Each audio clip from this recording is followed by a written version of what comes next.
নমস্কার বন্ধুরা, সকলকে আমার চ্যানেলে স্বাগত। রাজ্যের সমস্ত ধরনের সকল সরকারি কর্মচারীর পাশাপাশি সমস্ত ধরনের পেনশনার এবং ফ্যামিলি পেনশনারদের সুপ্রিম কোর্টের অর্ডার অনুযায়ী পঞ্চম বেতন কমিশনের অন্তর্গত বকেয়া ডিএ এরিয়ার পেমেন্ট সংক্রান্ত এই মুহূর্তে সুপ্রিম কোর্ট থেকে একটি অত্যন্ত গুরুত্বপূর্ণ আপডেট সামনে এসেছে।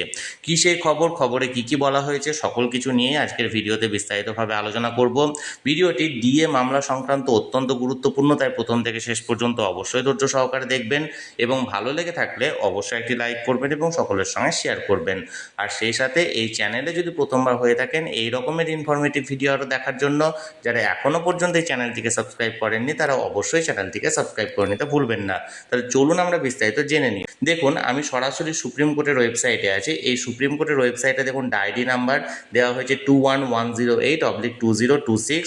এখানে বলা হয়েছে the state of West Bengal versus confederation of state government employees West Bengal.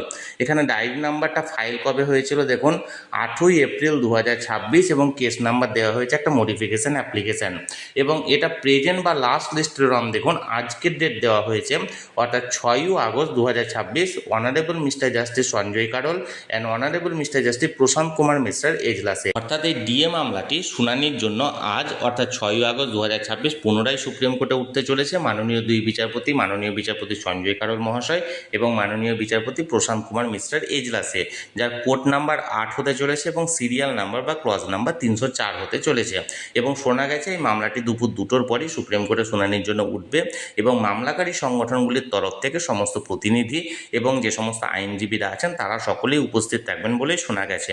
এখন এই মামলাটি সম্পর্কে কি হয়, মাননীয় বিচারপতিদ্বয় কি বলেন, সরকার পক্ষের আইনজীবী বা মামলাকারী সংগঠনের আইনজীবীদের পক্ষ থেকে কি সওয়াল জবাব করা হয়, সব কিছু নিয়ে আমি যে কোনো আপডেট পাওয়া মাত্র তৎক্ষণাৎ সেটা আপনাদের সাথে ভিডিওর মাধ্যমে শেয়ার করে দেবো। তাই যারা যারা এখনও পর্যন্ত এই চ্যানেলটির সঙ্গে যুক্ত নেই অবশ্যই এই চ্যানেলটিকে সাবস্ক্রাইব করে চ্যানেলটির সঙ্গে যুক্ত হয়ে যান। আর এই ভিডিওটি ভালো লেগে থাকলে অবশ্যই একটি লাইক করুন এবং সকলের সঙ্গে শেয়ার করুন। আর সেই সাথে এই চ্যানেলটিকে অবশ্যই সাবস্ক্রাইব করে রাখুন। ধন্যবাদ, দেখা হচ্ছে পরের ভিডিওতে।